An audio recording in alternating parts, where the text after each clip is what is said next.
Toute la journée, abrités sous ces tentes blanches, les enquêteurs ont travaillé sur la scène de crime. C'est ici, en pleine rue, qu'une femme de nationalité ukrainienne a été tuée par balle, au petit matin.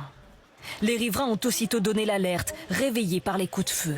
J'ai entendu du bruit, un bruit de voiture, après comme un coup de fusil, et j'ai entendu repartir un scout à toute pompe, quoi.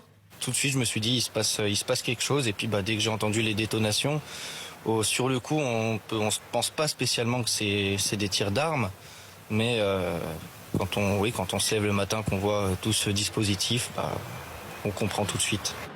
Le drame a eu lieu à 4h45 du matin, à Chauffailles, 3700 habitants, situé entre Lyon et Mâcon. Très vite, les recherches s'orientent vers le conjoint de la victime, avec qui elle était en instance de divorce. Il est suspecté d'avoir commis les faits. Cet homme, âgé de 60 ans, était placé sous contrôle judiciaire. Il devait être jugé dans une dizaine de jours pour violence conjugale. Dans un communiqué, la procureure donne des détails. Une procédure pour violence intrafamiliale ayant entraîné une incapacité totale de moins de 8 jours avait été diligentée par la brigade de gendarmerie de Chauffailles en décembre 2024. Une course contre la montre s'engage pour le retrouver.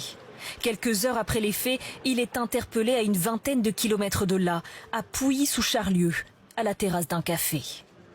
L'homme n'a opposé aucune résistance, il a été immédiatement placé en garde à vue. Une enquête pour assassinat a été ouverte.